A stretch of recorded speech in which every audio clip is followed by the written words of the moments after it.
to the North Group. Security, refined by intelligence.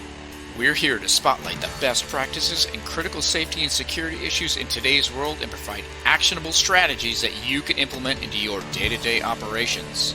From the individual to organizational level, our goal is to improve your risk management and response capabilities. Thanks for spending time with us today, and here's your host. Hey Rob, give us our starting topic. What do you got, Dan? Well, you guys may have to indulge me because as a behavioralist, I try not to miss a good evaluation on a good crisis. So my question to pose this morning is for each of us. What's the most prevalent change that we've seen in our immediate area with the coronavirus? I knew I had to write that down. I grabbed my pen for it. Excellent work. Because I got follow-on questions. I'm going to pick the brain trust here until you're dry. I'll go first. Do it. So I would say, this is Steve. I would say in my opinion, it's been the ability to understand the threat landscape, right? Because everything has been evolving, and there's so much uncertainty. And I don't think even from deployment to working in this industry, traveling around the world, doing all the security stuff, like I don't think I've ever been so uncertain of what the future holds. And that's been a change. Because usually we can shoot an azimuth and say, hey, we're going to walk this way, we're going to go this way. But I feel like somebody just took our compass and our protractor and was like, no, you're not using that. Well, but I think that's what makes us good, I guess, kind of military people or crisis intervention folks is before we pick up that compass, we're doing research. Something is taking us to that place. And that information aspect of it helps me to kind of guide my answer to that question. I don't know if that helps or not. Yeah, absolutely. So I think about in a professional environment like you're talking about, Steve, where we are uncertain, all these things are happening. We don't know what's going to come up. And again, you guys have heard me say this 1,000 times before. I'm an intel cycle guy. So we plan before we collect, before we move, kind of thing. So on an individual basis and in our private lives, how are we planning to collect, to move? If that's not too cerebral for you at 10 a.m. Chris is harvesting chickens. Yeah, no, I go quite above and beyond. But to answer your first question too, I've saved a ton of money on car insurance and gas money this last month and a half. There you go. Like not having to go to work. I could just work from here has been great for my mileage and gas tank. But I've noticed definitely like a temperamental landscape change within the general populace via either social media posts or common interactions. And you definitely see the people that either there's definitely a clear right or left. You have the people taking this seriously and they're just no problem staying at home and living their life and just kind of going with the flow. They're disgruntled about it, but they still understand like that's what needs to happen. And over here you have the people that are like, that's fine, but the community and the country and the state and the corporations still need to roll, because at the end of the day, everybody has bills to pay from the bottom all the way to the top. Even the US, we still have bills to pay. I'm hoping China erases that after this whole situation happened, but I'm not holding them to any promises there. So I've definitely seen that. Personally, I've always lived a lifestyle where I can rely on myself as much as possible. Nothing's changed for me in that aspect. If anything, I've tried to fast forward it a little bit, but everything costs money, so I can only go with what my expenses can afford. And I think that's a great point, Chris, because I think we as kind of military studs in our environment of crisis, I think we have a very different perspective about how we live and how we die. And for a civilian, I think that is probably not to that point yet of great thought. I think we've had time to sit on a mountaintop in Afghanistan or in a wadi in Iraq somewhere and go, you know what, if it happens today, it happens today. And I don't think there's a lot of folks out there up to this point in time have had a chance to do critical thinking like that. So that's a good point, Chris. Anybody else have any thoughts? Yeah, actually, I do. Thinking from the preparedness role, no one's really preparing anymore. Everybody's responding. So it kind of shut down my lane, at least for now. Obviously, no training, no exercises, things like that. I do like Chris's point about saving gas, but I'm almost at the point where I like driving around just so I can buy gas right now because it's $1.07 a gallon. But that really just shifted my lane more into the support role as opposed to the response role. Yeah, and fortunately for us, that's your bread and butter. So it's a good perspective to have, and it's nice that I think so far a lot of the webinars we've had and a lot of the podcasts have kind of reflected, or at least given a lot of food for thought to those who haven't done a lot of that critical thinking yet. It's good. I'm going to caveat with Rob on that because it's interesting as I talk to people that live in our community. In my opinion, for us, I live in a predominantly military or veteran community. So I'm sort of lucky to have the people that I have surrounding me and seeing the way people are acting and interacting with one another. There's just a huge respect level. Everybody is really focused on helping one another. And I think when you get into the communities that don't have people that have experience in dealing with situations that put you in an exigent circumstance, I think what ends up happening is you have panickers and people keep resorting to social media to try to figure out what is going on, how do we react, what do we need to do, and there's not a lot of true information being pushed. Supply chain issues, purchasing food, water, stockpiling freezer goods, and just preparing themselves for what if they can't get to Walmart. I don't see the supply chain slowing down too harshly. What I do see though is a person walking into Walmart and seeing 60 people in line and not wanting to wait that day, but they still need, products or food to deal with. So I think that is where we just need to look at the preparedness side, like Rob was talking about. We can't really prepare right now, we're reacting. But while we're reacting, what can we do to better our situation for the family? And then ultimately, with you and your neighbor, you can help each other out. Yeah, that's good. Yeah, this Brig, I've got a question. So along the lines of what Nick is talking about, do you guys feel like your immediate community is coming together, or are they kind of going into isolation more, with their families? What are you seeing along that spectrum? This is Chris. Out here in my community, I've noticed people are coming together, still maintaining, somewhat of social distancing, but they're making sure everyone's checking in on each other. We have some group community applications, and granted, my community is out in the sticks, but it's still broadcast pretty well. And everybody's, hey, does anybody need any paper products? How's everyone doing on groceries, this and that? Are there any elders in your area that need attention? My grandmother lives 10 minutes down the road from me. I check on her every other day. And she's just the cutest little 5-foot thing you ever seen. And she's just, hey, my dishwasher broke. Can you come fix it? I'm like, yeah, absolutely. So I've seen situations like that, but also within this community, it's a farming community. Across the street, I have a 600-acre lamb farm.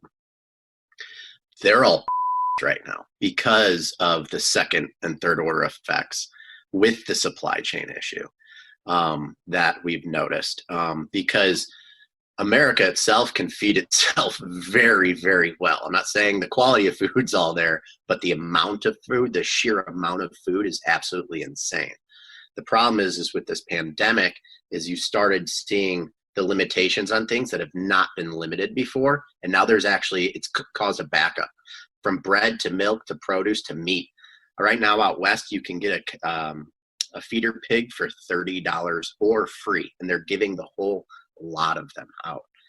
Here in Michigan, it's hit a little bit more down to even like the small ag farm situations, not even like the massive pork farms or the massive beef farms, but the prices are getting driven down so low because they can't afford to keep them any longer without taking them to the butcher or selling them off for profit. They're completely flipped upside down. You have full semi trucks of milk getting completely dumped out because there's a 1 gallon per household limit per shopping time. So those are the second and third order effects that I'm seeing out here right now, and hearing about within the local community. Yeah, this is Steve. I'll say that, I feel like it's day 727 of, Monday. It's every day is it feels like the same thing. But I mean, in our world, we're still kicking and we're still running, but you drive through my neighborhood and it's, there's just this level of uncertainty. I mean, you walk through the grocery store and people are just, now we've created this social distancing, like, don't even look at me. Like, we've completely lost our minds. And you go to the grocery store, and if you don't know people, if you don't know somebody, I mean, they don't even want to look at you. Like, everybody's like eyes front, it's weird. I think it's weird. I think that, I think the emotional effects, like Dan's talked about from the start of this, I think those emotional effects are going to stick with us after we get the all clear, right? I think there's going to be this desensitization to human contact. It's just my thoughts. Yeah, I think it's very regional, and I think it's very cultural. So just having moved around a lot, and I remember when we moved to Tampa, and I went jogging for the first time along some trail, and all along the way, everyone waves at you and says hi, and it was very odd to me. It was like, why are these people saying hi? We're just running by each other, and people were very respectful in driving. People weren't tailgating you and things like that. And then I remember when we lived in Virginia, we went to a barbecue, and I noticed that all the kids called all the adults sir and ma'am, which was very respectful, and I wasn't used to that. I had to teach my kids that. But I think it's very regional as far as how we're helping each other out or how we're distancing. I mean, I think, for our group, our guys, like, this is kind of status quo. Like, this is what we've been doing. Everybody I've talked to says, hey, this is a lot like deployment. You go somewhere, you're kind of isolated. You're working, independently or with a small team. You get there, you find out, how do I eat? Where's the gym? Where do I get, fresh water? And where's my computer? And you get to work, right? This to me, this is very normal. We're kind of used to this. On the folks that haven't done that, I think this is very challenging, and they're learning. And I've done some forums with business folks lately, and I think they're starting to get acclimated to it. But for us, I think it's very common, from kind of a SEER school mentality to, we've done these kind of isolated deployments. But to me, it comes down to two things, because I'm pretty linear in my thinking. It comes down to fear and hope. So how much we work together is dependent on how fearful I am of self-preservation and for my family, and then how much hope I have left, right? And so, I mean, they say hope is the last thing to die, right? So I think that, but the other thing I'd say is, I think this is very different than what we've done in the past, based on our backgrounds. Being out in combat zone or in third world countries working, you have a different approach to things. Oftentimes you gain adrenaline from that. You're very comfortable in that. In a firefight situation or a potential kidnapping situation, you switch on and you handle it. It's very different when you're at your house with your family, especially with children. I look at myself as handling this very different than I would if I was, out and about downrange somewhere. So I think there's some big differences there, but I think overall just the state of, hey, you're isolated, get your computer to work, find food and water. I think we're fairly, accustomed to that. Yeah, great points, Brig. Yeah, this is Nick. I definitely agree with Brig, and I think that the interesting thing to kind of caveat to what Dan was talking about, every 2 days I have 3 or 4 friends that are civilians, never in the military. They call me up, and they always ask, "What's next? What's going on? What do you think?" They always ask those million-dollar questions. I think the interesting thing with that is, what are they doing? They're actually leaning on people with experience, leaning on individuals like all of us on this call that have experienced some sort of depth within this realm. And so what we're doing is we're trying to give them the best guidance we can as far as taking care of your family, security, the what ifs, and trying to really help people analyze the situation without trying to put them into that fear category like Brig was saying. I think when we talk about the fear factor of this, the interesting thing is, if any of us think about the deployments we've been on, the normal versus abnormal, that's really prevalent here, because we go overseas for 30 days and about 30 days into it, it becomes normal for us. And so when you spend 6-8 months overseas working on a regular basis and you're coming home for those short intermittent trips, coming back home is actually the abnormal side of it. The stop sign, the following the speed limit, not worrying about a heightened sensitivity of security in every aspect of your day or your life. It's sort of the same thing when it comes to everybody's reaction now. This is becoming the new norm. And as we get into another 15, 30 days of this, this is going to become people's normalcy, comfort level. And when all of this shuts down, like you guys are saying, and when we can go back to work, when we can go back to the beach, when we can go experience things such as sporting events and concerts, we're not going to do that right out the gate. People are going to be afraid to buy that ticket. Be afraid to go to that concert because they're so used to the normalcy, which was actually an abnormalcy for us, which is the. Yeah, I think that's a really good point, Nick. To me, I don't want to say, I think it's a train of thought where being exposed to crisis, if you're intelligent enough to absorb a good crisis, brings on that experience and that wisdom. And people see that inherently for people in the military and a lot of first responders. And I think that's where we as a company now are being looked at for those answers. And I think it's really great that, I look at this and I'm just looking at the guys that are on this call, and I think about how many deployments we have amongst us, how much actual experience we have, how much crisis management we have. And it's really a pretty phenomenal thing.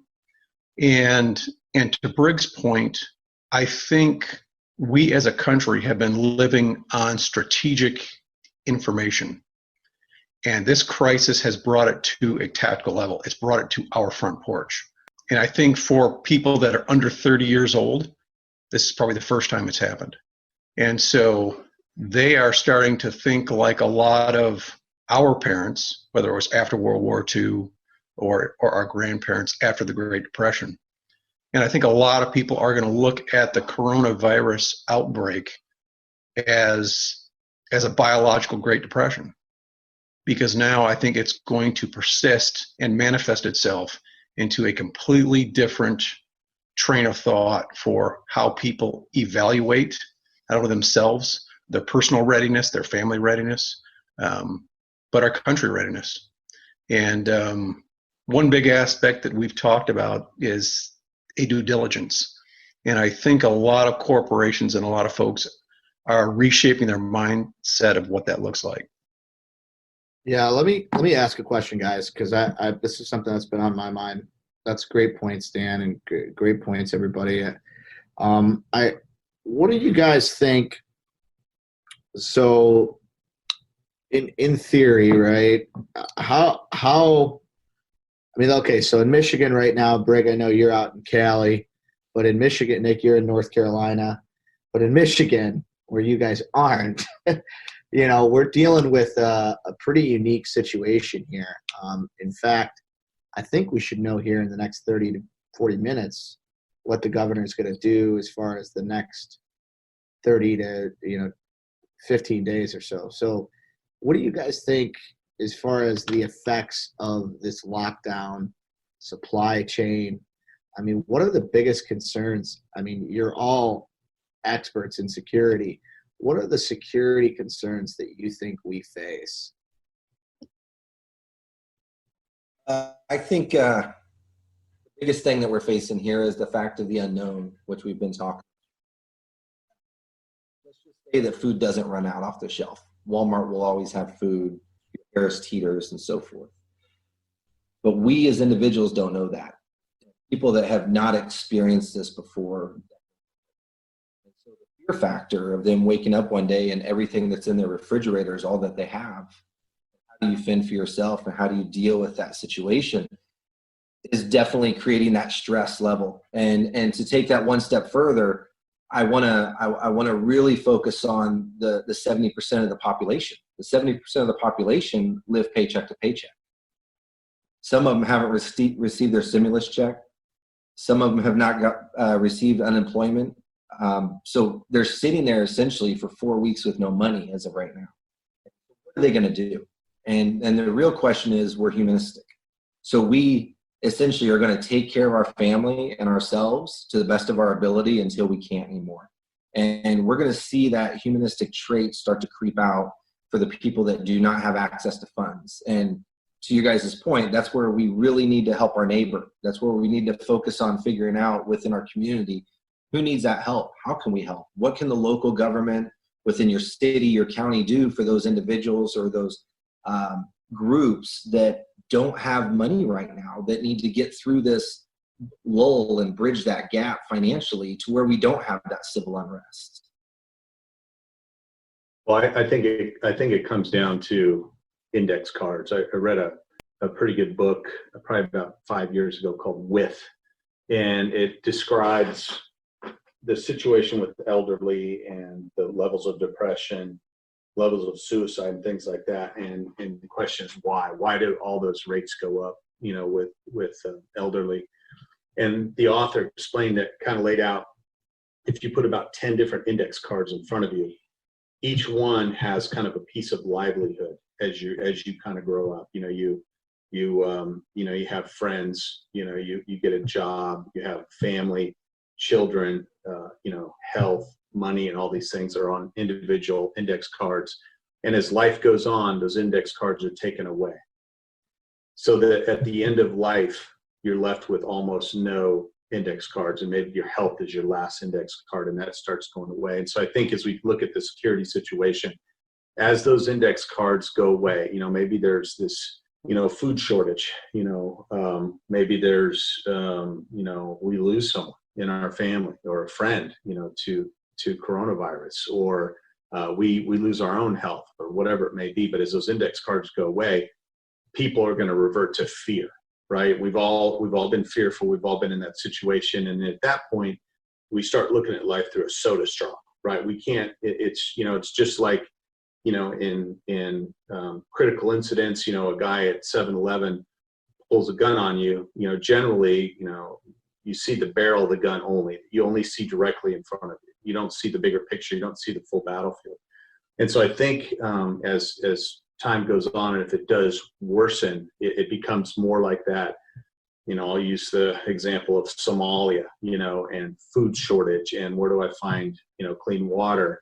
And then fear dispenses and permeates through society. And then we start a herd mentality and self-preservation. And so I think worst case scenario, that's what happens. And once we get in that mode, then, we start to enter into chaos. Yeah, that's pretty, that's a pretty wild thought process on that, Brigham.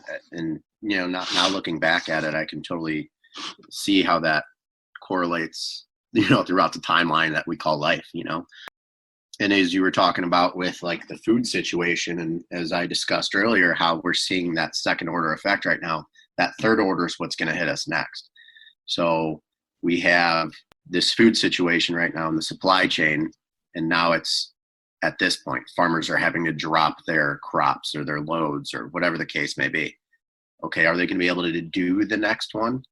They're not making any money. So when does it affect that essential personnel to keep the river flowing, essentially? Because sooner or later there's going to be a beaver dam. it's gonna hold everything up.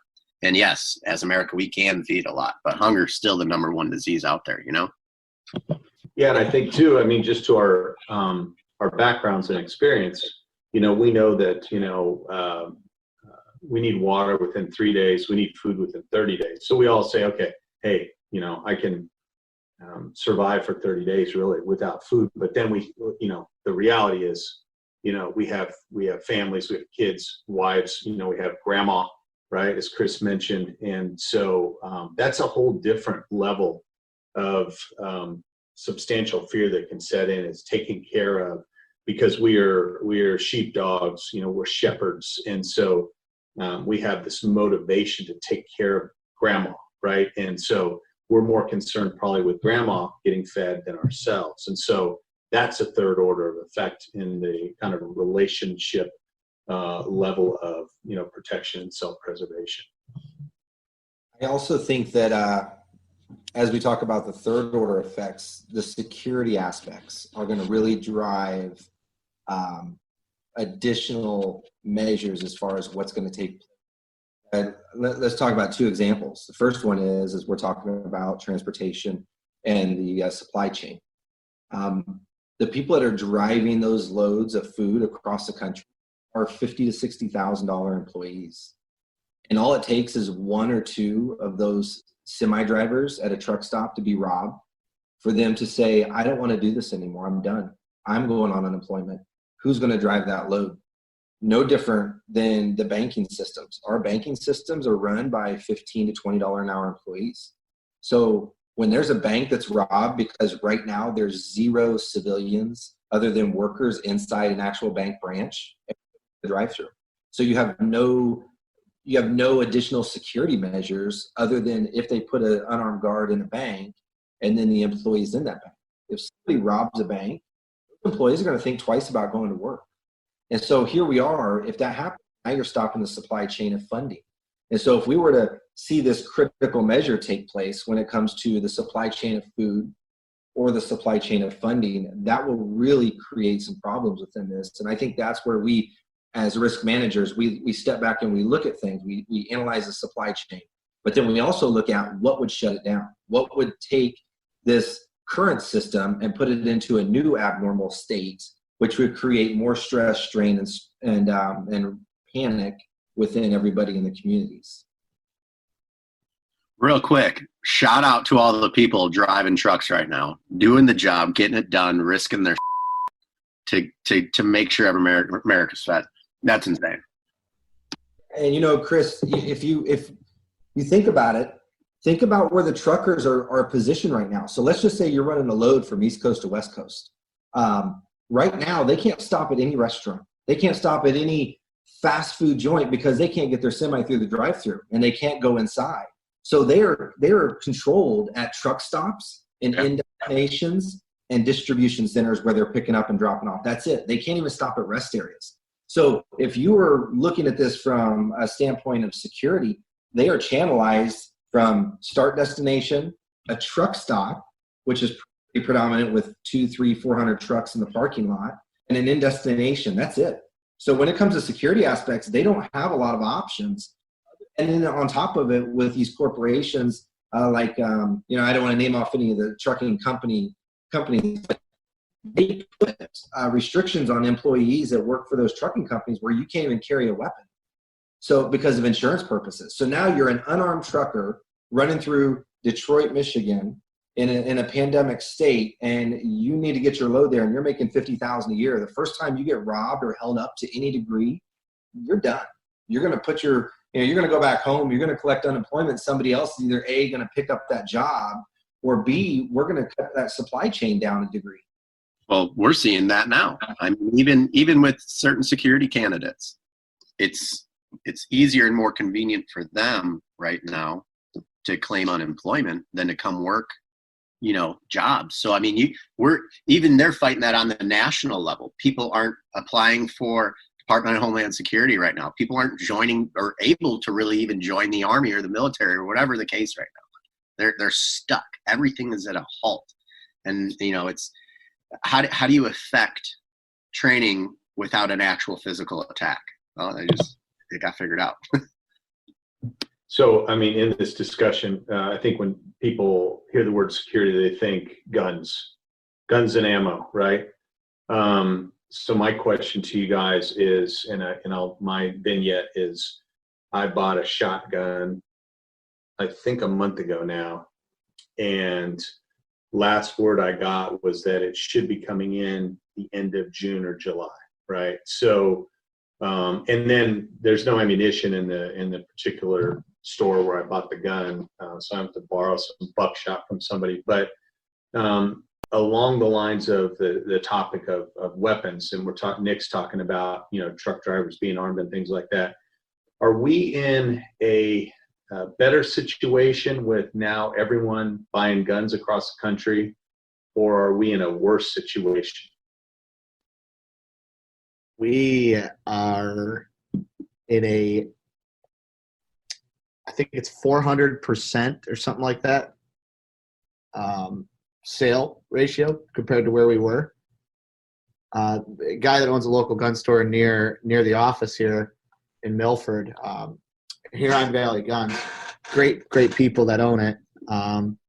Shout out to Ed Swadish. They did basically in a quarter what they do in a year. That's crazy. And just so everybody's aware, I did pull the box of black Talons.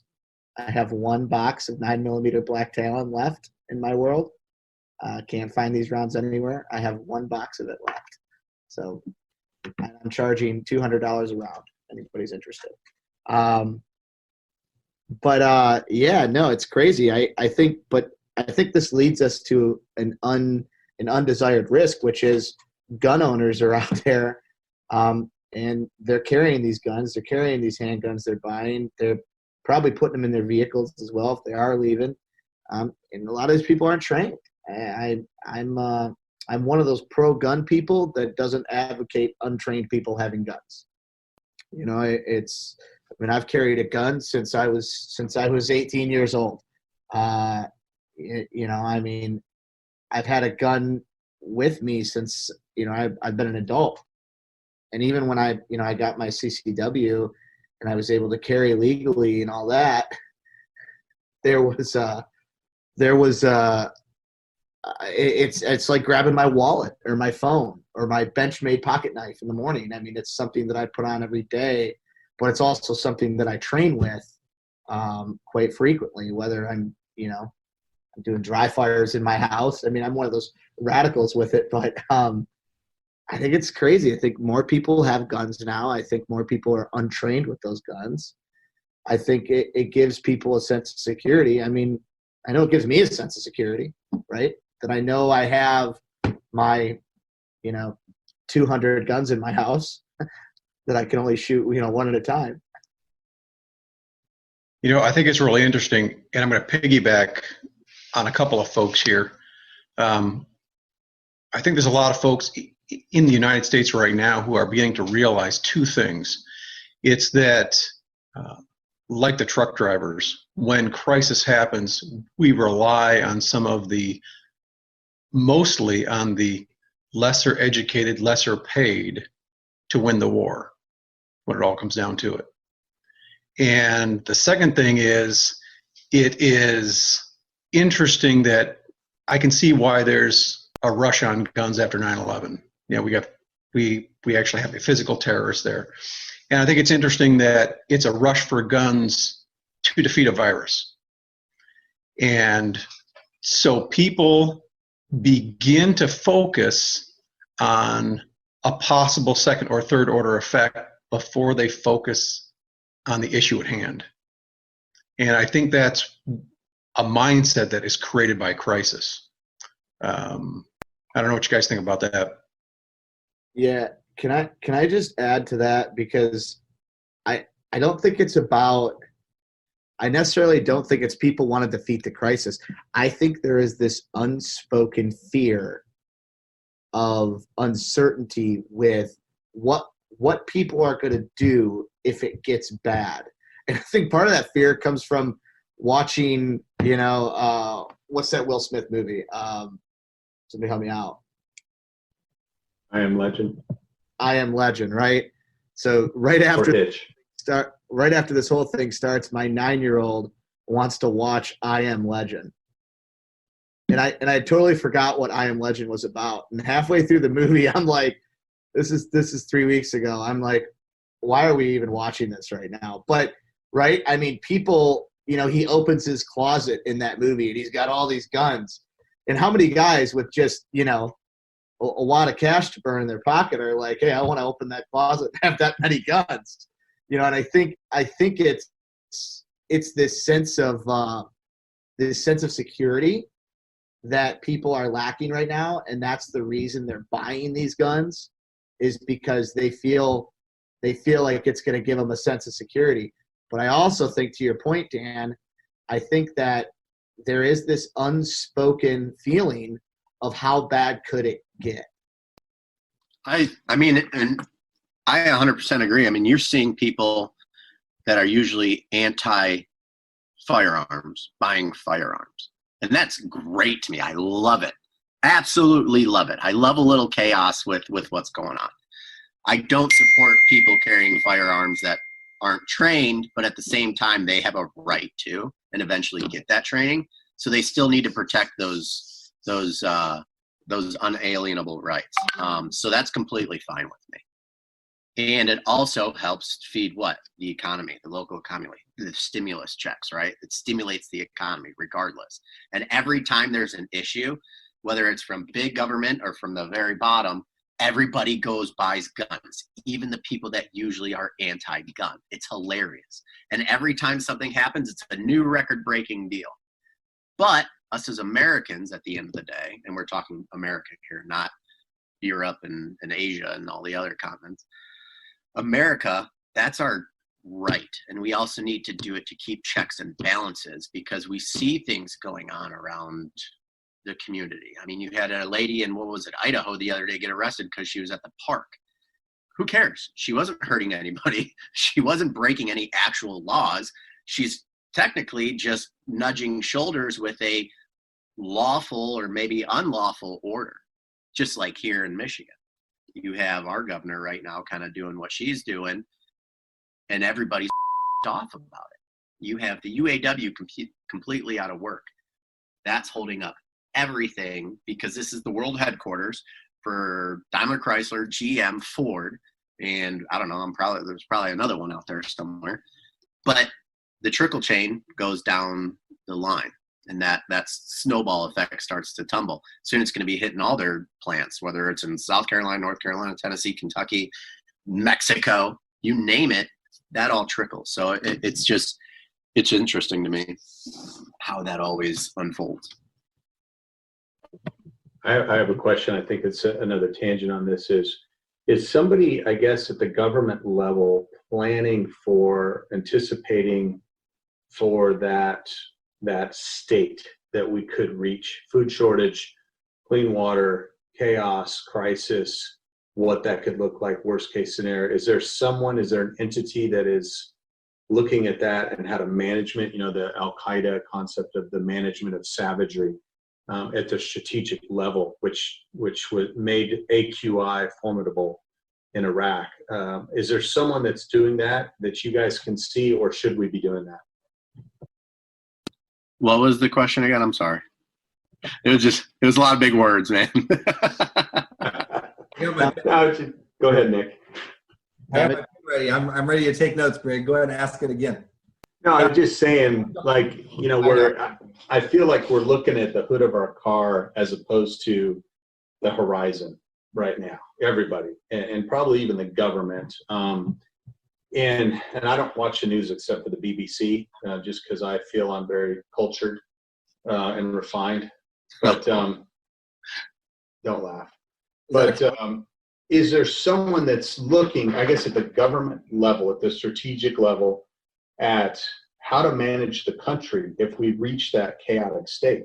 if we do have food shortages and everyone's armed and untrained, like Steve was talking about, and maybe we're trying to find, clean water, what happens if there's an EMP?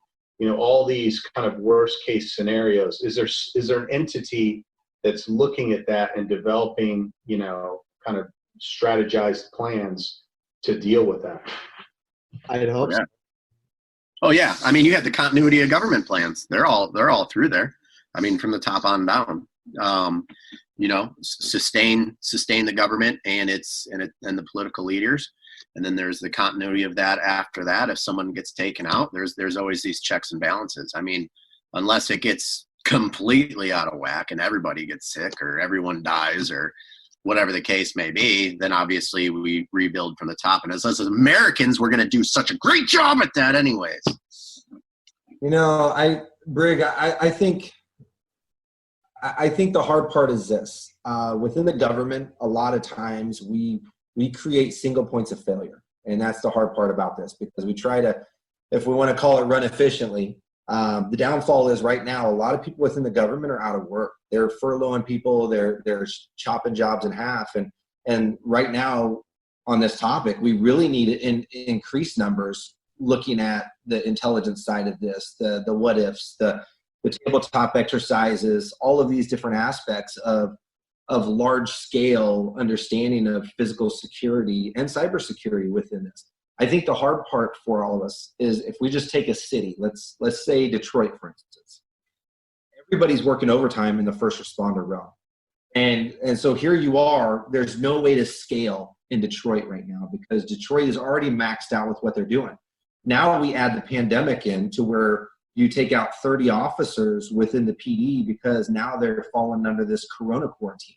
So that's 30 people that could be within your mid-level or leadership positions that have the answers and have the understanding and experience. So now we're down to dealing with a lack of personnel on the street or dealing with those type of situations. And when you look at that across the states, and we take every city and they have virtually the same issue that's going on with this response side, they are stuck dealing with the coronavirus situation. And they don't have the ability to deal with the threats that might arise from this. And I understand that Trump put a task force together to deal with these types of situations as far as opening the country, managing the threat level, managing the economy, ensuring people have funding and access to food and just your commodity type items that you need within your family to keep this civil unrest from happening. But the downfall is you can only control it so much at a leadership level. Then it comes down to each state and city managing within their realm. And when we have individuals like what's going on in Lansing, Michigan right now, that throws a wrench in that plan, because now we have somebody that wants to do something a little bit different than what everybody else is trying to accomplish. And no different than in Virginia, if they want to take your guns away. Well, what does that do? It instills fear. People go out and buy guns, and we raise the number of guns being purchased by 400%. And now we're just creating this trickle effect of change, of just constant change. And while we're trying to create a little bit of normalcy out of this. To me, it seems like they're still reacting instead of it being something that came from a plan that they have drawn out years ago and said, hey, we need to prepare for this. This is Rob's wheelhouse. He has a lot of jobs and a lot of meetings and a lot of tentative offers to go through these continuity operations with these municipalities. And it just always seems like they're always like, no, this guy's handling it over here. We'll deal with it when it comes to it. Well, that's like the worst decision you could ever make, because now you're constantly making knee-jerk reactions with whatever your population is for your area of responsibility, whether it's 500 people or 1.2 million people. It's all knee-jerk reactions. And obviously that's like me going to the grocery store. I can't go to the grocery store when I'm hungry because I'm making knee-jerk reactions on every single thing I see on that shelf, instead of having a good list that says, oh, I need this, this, and this. Don't get the Fruit Loops this time, Chris, because you don't need any more Fruit Loops. They're doing the same thing for all these decisions for everyone that they're responsible for. Not in control of, but responsible for. it's all reactive, right? It's all been reactive. The proactivity, I almost feel like, and I'm gonna, I might catch some flack for saying this, but I almost feel like, we were caught with our pants down right here in this whole thing. And I mean, not just supply chain, but I mean, the preparedness on the first responder level, the preparedness on the emergency medical level, the preparedness of hospitals, national stockpile. And Rob will jump in here in a second because I know he's gonna drop a knowledge bomb on us. But the problem I have is guys like Rob, and there's 1,000 Rob out there telling municipalities across the country that, hey, you need to do a tabletop, you need to do an exercise. And again, it comes down to the second and third order effects of not doing that, not being prepared, and what the inevitable outcome of that is, which is chaos. So I just think that, the after action review that comes from this is going to be great, right? I think everybody has to be, we've been saying this for weeks, self-assessing, talking to each other. Municipalities, mutual aid, they got to be talking to each other. I mean, if you have two counties that are next to each other and they have three main, level 1 trauma hospitals that were unprepared for this, they got to be talking county to county because they're probably using out-county resources to bring in to support the medical response.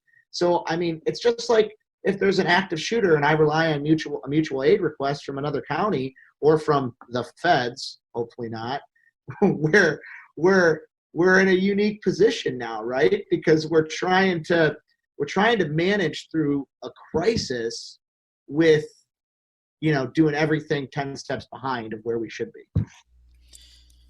Right. And this is something that we talked about yesterday. It's not that this wasn't planned for, because it's been planned for 20 years. 10 years ago, this is all everyone talked about was the pandemic, whether it was H1N1, H5N1, you name it. The problem is with the plans is that you can't validate your plans on a situation of this scope or this scale. So we are seeing a lot of reaction. We are being reactionary against the plan, which is unfortunate.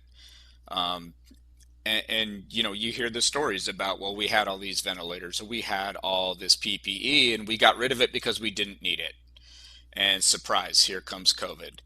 So that's been really the biggest challenge, was not being able to validate the plans and really identify on this scale whether or not it was going to work. Yeah, it was definitely a good test of all those things. But the problem is I mean, just like a CCTV gets outdated, so do people's plans, and that's one thing. And that's one thing that I think that we've always talked to people when we're trying to give them assessments or tabletop exercises or continuity plans is these things expire. Your population has doubled in the past 10 years. Technology has gotten far more advanced. We don't need to be analog anymore. We can go digital. These things need to be constantly updated. If not, you're just enabling yourself to get caught with your pants down even more. But what is so that's a great point, Chris. What is the consistency factor there, though, right? I mean, because you look at budgeting, and Rob, you could speak to this. Brig, you could speak to this from the federal side. There's a budget, right? And maybe and a lot of times what gets said is that's not in our budget, right? So I mean, Rob, you hear that a lot. That's not in our budget. This, and this, because this is what county commission or state bean counters have said we can afford. How do you validate the need when the conversation moves to budget versus risk preparedness? I've got a thought on that. I mean, Rob's the 100-pound brain on this, but I look at corporate hiring practices, and so what is the cost for a failed employee? $240,000 on average, right? So you can either put some good effort, vetting, discernment into your hiring process, investigation, background checks, and bringing that good guy in the door versus the problem child that's going to cost you a couple $100,000 to fix on the backside. So to me, that's part of it. This is Chris. I see it with a problem with our valuation of society, how we value each person or each item. You look at the hospitals right now, and I'm not going to belittle them. They're doing a phenomenal job with reacting to what's going on, and they're having to make a lot of changes, and they're following guidelines that they're being given to follow. But at the end of the day, an N95 mask costs them, on average, before this pandemic, 30 cents. Give or take, right? Right now, they're mad because people have upped that up to $5, $9, $7 per mask. Well, supply and demand, right? But the hospital, for years, have been charging a $3 bag of saline to a customer for $200, $300. When a doctor prescribes something and gives something to somebody, it's immediately a lot more than if a nurse gives it to somebody, administers, right? It's insane. The guy across the street from me, he's a physician. He tells me about all this stuff. And obviously with social media and everything nowadays, we've been hearing the same stuff. Trust it, take it or leave it.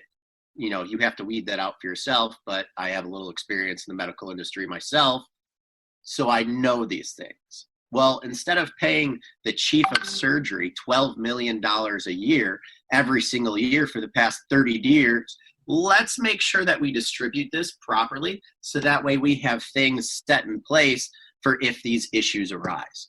That's the most irritating thing to me is you have this guy over here making $12 an hour over here, and this guy's making $12 million. Who needs $12 million a year to survive?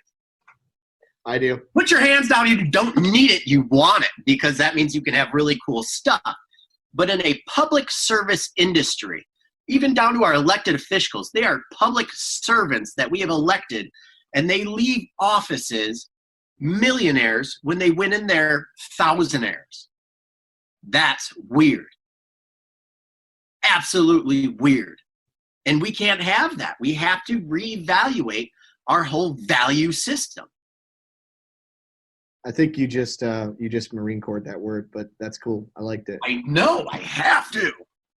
So I think you're right. And the funny thing is, you know, it comes to my mind, right? Because I find myself to be sort of, you know, being an entrepreneur, I'm somewhat of a capitalist, right? And I see the capitalist mentality of the hospitals to make money and build wealth and have these crazy, outrageous fees.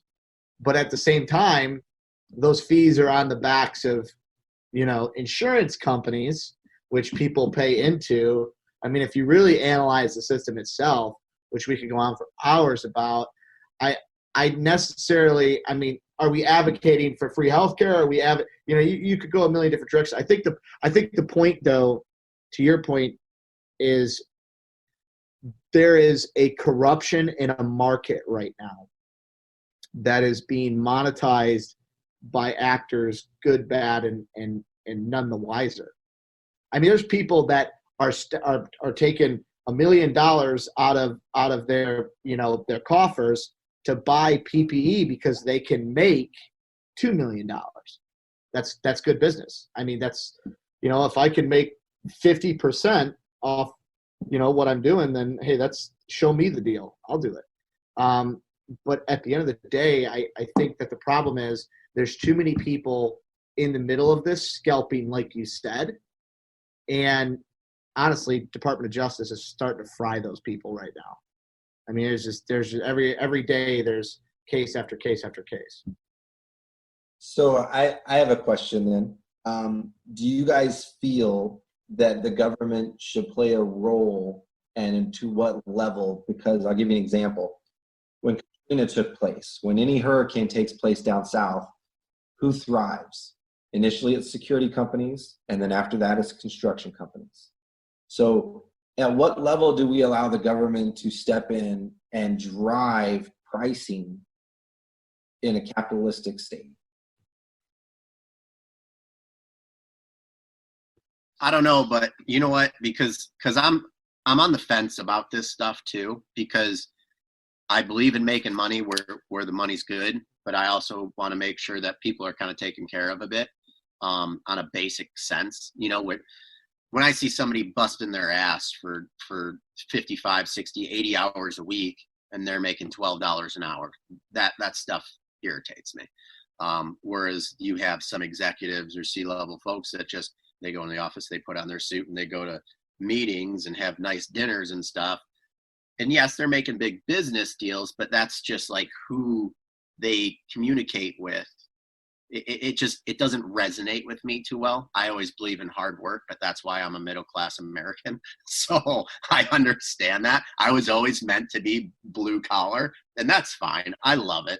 But I think that I think Putin did something pretty cool with this. Is they were having problem with people wanting to upmark prices so much, and he said, you know, why? Oh, because this is what's going on, and this is what's driving the price. He said they have a license here in Russia. They're like, yeah. He said, well, if they're going to gouge the federal government that much, revoke their license completely. And I was just like, wow, man. But I've also personally seen him come in and hold people accountable for their actions when I was overseas during the ISIS surge. It was amazing. I mean, he just comes in a room and the room is just silent. They can't wait to hear what he's going to say and whose toes he's going to step on next. Yeah, and I think the reason, when we get back to this, price gouging, the reason why people are so focused on the masks and the price gouging I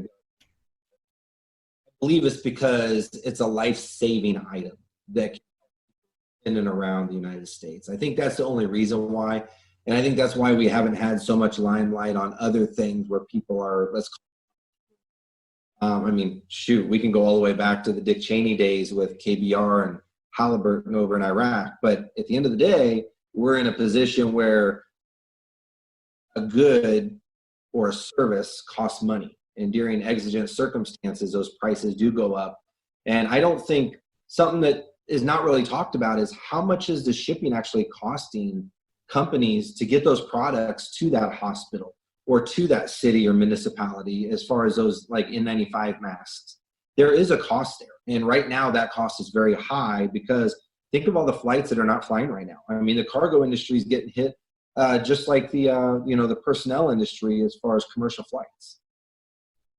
You know, Nick, you posed a really deep question there, and not to get real deep in an answer, but I think in the philosophy of a republic, the government or past forms of government for us have tried to take the people's power out of the republic. And whether you subscribe to the reading of Mein Kampf, The Prince, the philosophy, the tragic age of the Greeks, whatever kind of magnum opus you would fall back to for exploitation in crisis, you can only hope that something like this will allow people to realize that they need to stay in a participatory fashion in their own government. If not, we end up like Russia. And I truly hope that it gives a lot of food for thought to folks who want to live free in a free country. And it's interesting because I think a democracy is much like a laissez-faire economy. It's what the market will bear, or what the people will bear. And so I think if we start to redefine what that is, and that participation, as you touched on, has to start from the township on up, as opposed to it's a federal government only thing. So I'll be really curious to follow and analyze some of the behavioral aspects and how it aligns with some of these COVID changes. And I know it really doesn't answer your question, but I guess that's kind of where my train of thought goes. No, you really appreciated it. Thanks. I'm kidding. I'll just, because we're talking about the federal government and having come from that realm, I think I'll just throw this on the table of how much is human nature going to play into this if the government is going to carry us through this crisis? Because my experience in my sliver of a world in the FBI was that, we saw this with the Andy McCabe's in the last few years. There were, 5, I'll call them executive folks on the FBI level that were corrupt. And that corruption comes from a selfish human nature. And I know that those 5 people, or 8 or whatever it was, nobody that I know of would ever go through a door with any of them. But they represent the FBI to the president, to everybody else. And within the FBI, we know that they don't represent the FBI. They're a small percentage in the executive management that are corrupt. But I think in general in the government, I think there is a decent amount of selfish-minded individuals that we're talking about that are going to care for us if it gets bad. How do you guys feel about that? I'm up, I guess. I don't trust anybody. I keep my circle small. I trust in myself and my own abilities. I don't rely on the government. I just wait and see what they're going to say, and then I just continue about my day and react accordingly. Or I have gone off my plans of what I've already had up drawn in the past and continue on marching from there. So, it's kind of like you said, there's X amount of people that represent us at the top that you wouldn't want them really working with on a day-to-day basis down here at the bottom. You see the same thing in the military. These people over here are making all the decisions, and they're not getting the guidance of the people actually using the things or doing things on the ground. So there's always like that lack of communication. So no, I don't want somebody representing me or saying what I'm going to be doing at the end of the day. I don't care what their background is at the end of the day. That doesn't matter. They're not in my shoes. They're not in my county. They're not in my city or state. And everyone's situation is different. So to just put a blanket on everybody's wounds that are all different isn't exactly the help. Yeah. And I worked for the government, so I understand how they are. Caveat. I think if we were to just, Greg, just take one piece of that, let's just go back to the conversation on guns. I bet there's a lot of people out there that were anti-gun, or they just really sat on the fence and said, I'll never own one. And guess what? They have one in their house. They're the same people that if somebody was to break in their house before all this, who are they going to do? They're going to call 911. They're going to call somebody with a gun to come help them. And so I think people are starting to realize that there has to be a level of independence, because that 911 call, they're not responding as quickly anymore. They're too busy doing other stuff. That's why you don't see cops pulling people over. The mindset has changed. And so with that, we as individuals, as citizens, we have to change. We have to mold ourselves now to be a little more vigilant, a little more independent, less dependent on the government, even down to local level, less dependent on going to the bank and expecting that I can take $10,000 cash out today, because I probably can't. So there's a lot of things that we have to do differently to make sure that we can still take care of ourselves and our family, because as we all know it, we've all been there. We can't count on anybody but who is in your shoes and the person to the left and right of you at that moment. And that's it.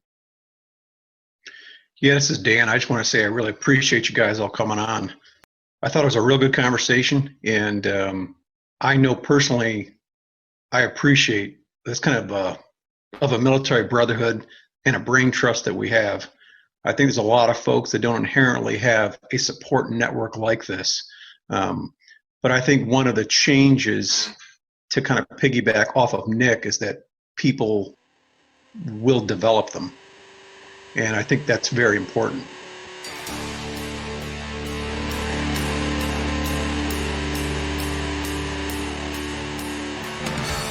You've been listening to the North Group Podcast. We're security, refined by intelligence. If you have questions for us, they can be emailed to info@tngdefense.com or visit our website at www.tngdefense.com. Don't forget to subscribe and stay safe.